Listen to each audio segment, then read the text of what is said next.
Dengan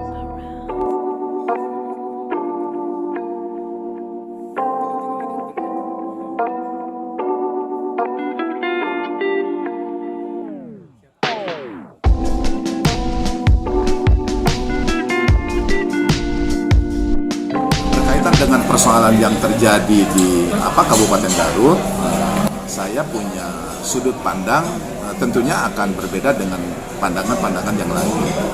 Pertama, saya ingin menyampaikan rasa prihatin terkait keputusan pengadilan yang sudah menjatuhkan vonis terhadap saudara Kuswendi, mantan Kepala Dinas Pemuda dan Olahraga Kabupaten Garut.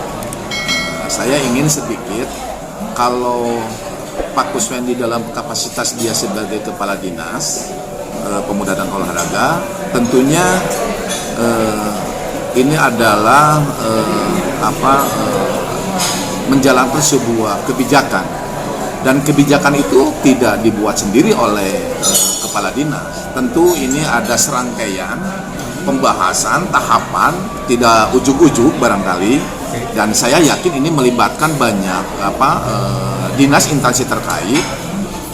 Saya katakan sekali lagi bahwa pembahasan anggaran yang berkaitan dengan pengalokasian pembangunan bumi perkemahan yang hari ini menjadi masalah dan sudah menetapkan beberapa orang terdakwa dan sudah divonis. Nah, ini juga menurut saya harus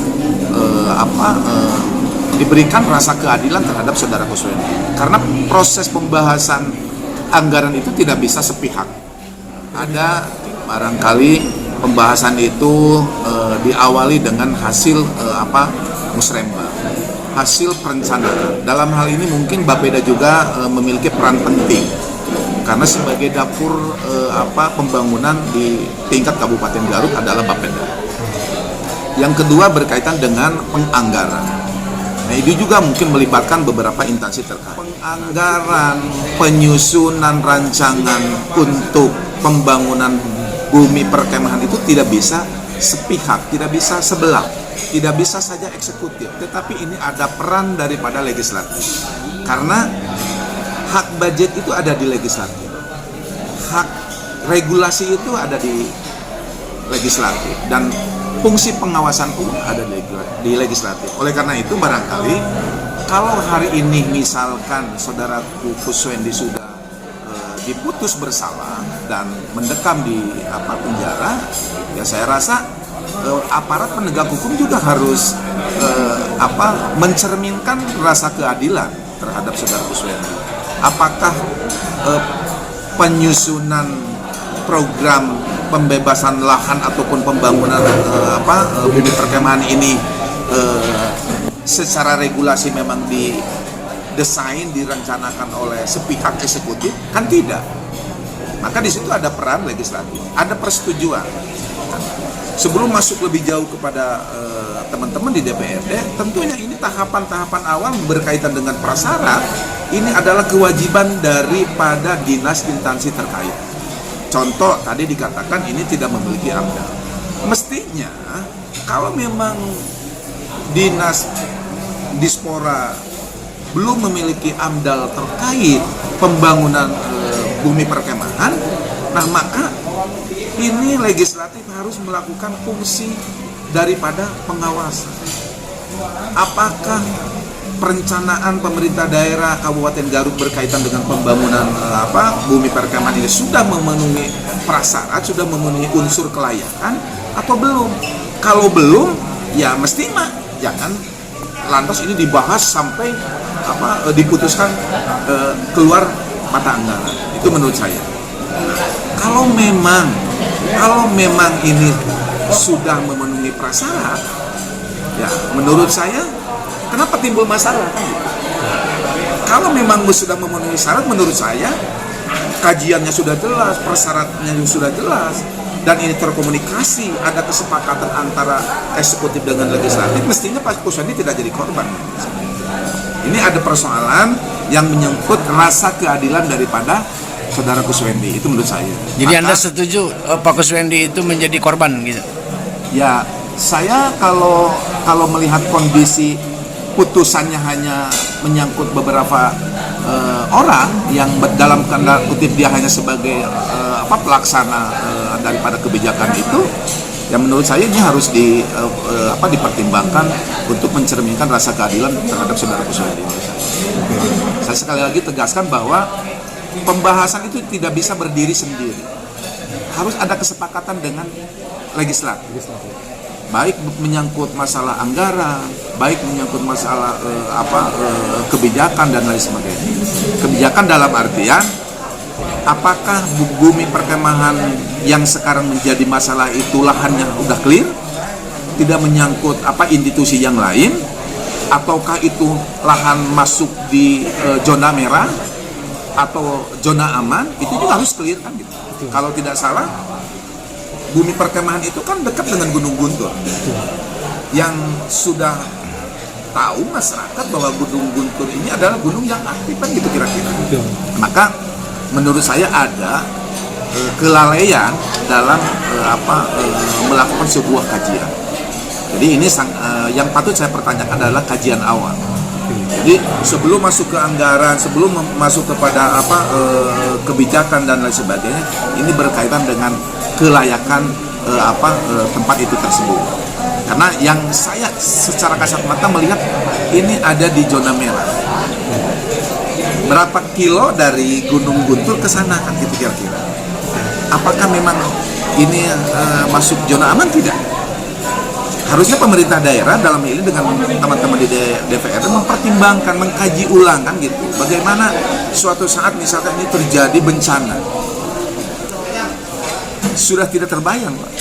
Kalau misalkan bumi perkemahan itu lagi digunakan sebagai fungsinya untuk aktivitas para siswa ataupun mahasiswa yang melakukan kegiatan perkemahan, misalkan tiba-tiba misalkan ada bencana, kan kita bencana tidak tahu kapan datang. Itu menurut saya. Jadi saya ingin menegaskan sekali lagi bahwa perencanaan itu tidak bisa berdiri sendiri.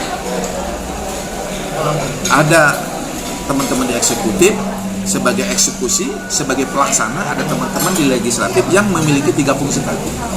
Dari sisi kajian ilmiahnya berkaitan dengan regulasi, apakah itu sudah tepat atau ada masalah.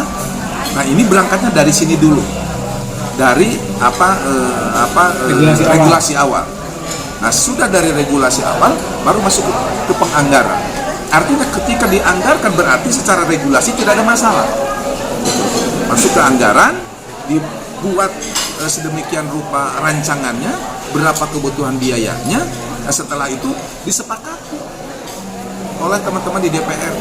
Nah, dalam konteks pelaksanaan daripada kebijakan tersebut, nah fungsi anggota dewan itu kan melakukan fungsi pengawasan. Apakah sesuai dengan kesepakatan, dengan rencana awal terkait pembangunan bumi perkemahan ini atau tidak? Kalau tidak, ini harus melakukan sebuah kajian kembali. Baik secara tadi dikatakan AMDAL, jangan sampai ini sudah menjadi sebuah keputusan baru berbicara AMDAL tidak dilengkapi, kan salah menurut saya. Harusnya itu lebih selektif. Di mana-mana pun kajian itu nomor 1. Ini hotel di Santika, apakah sudah memenuhi unsurnya tidak? Bagaimana kajiannya, bagaimana kelayakannya, bagaimana AMDALnya, dan lain seterusnya. Maka saya ingin mengajak kepada teman-teman di legislatif maupun teman-teman di eksternal, dalam hal ini mungkin insan media, untuk selalu memberikan, mendorong, memotivasi bahwa pentingnya kita harus memahami sebuah regulasi. Ini lebih penting menurut saya.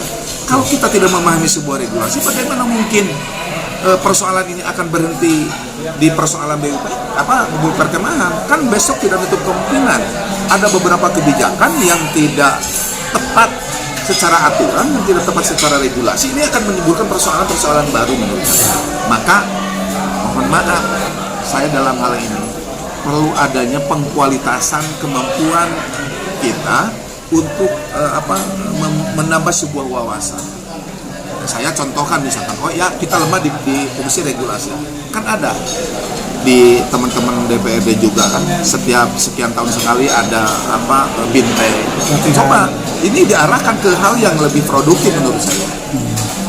Kan jangan terus membahas tentang bagaimana pembahasan APBD dan lain sebagainya. Kalau itu kan sudah apa?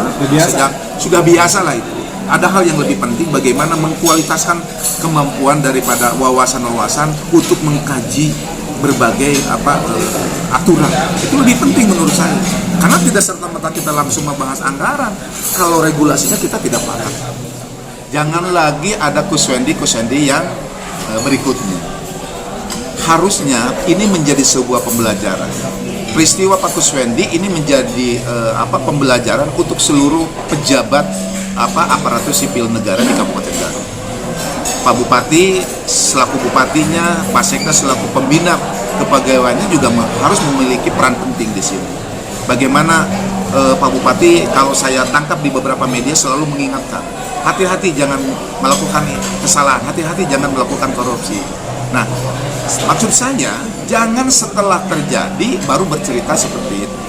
Jadi percuma menurut saya, harus ada antisipasi. Misalkan begini saya menyerahkan, Pak Bupati harus melakukan langkah-langkah bagaimana meminimalisir potensi ASN untuk melakukan manipulasi anggaran, untuk melakukan korupsi terhadap APBD. Ini harus diantisipasi dari sekarang. Maka saya menyarankan pemerintah Kabupaten Garut sudah saatnya membuat sebuah sistem yang tentunya ini ada kaitannya secara komprehensif dengan kebijakan yang ada di atas. Ini harus benar-benar diterapkan dan digembleng menurut saya, insya Allah citra Kabupaten Garut akan lebih baik di mata nasional, di mata Jawa Barat gitu ya. Saya sebagai anggota DPRD amat sangat prihatin dengan peristiwa ini. Pak, terakhir Pak, secara akumulatif ini, menurut Anda siapa ya sebenarnya yang harus lebih bertanggung jawab terhadap kasus Kuswendi ini? Menurut saya ada dua unsur hal yang penting. Pertama, kalau di eksekutif ya Pak Bupati juga harus memiliki peran yang sangat penting dalam hal ini karena dia sebagai kepala daerah, dan tentunya kalau di legislatif ya menurut saya pimpinan DPRD harus juga memiliki rasa tanggung jawab. Saya rasa kalau keduanya memberikan sebuah wanti-wanti lah kalau orang Sunda banyak, hati-hati dan lain sebagainya. Antisipasi ya? Ya, antisipasi lah menurut saya karena negara ini, pemerintah ini bisa berjalan, ada kemitraan antara eksekutif dengan legislatif ya. Menurut saya, mohon maaf, kedua lembaga ini yang harus memiliki tanggung jawab besar.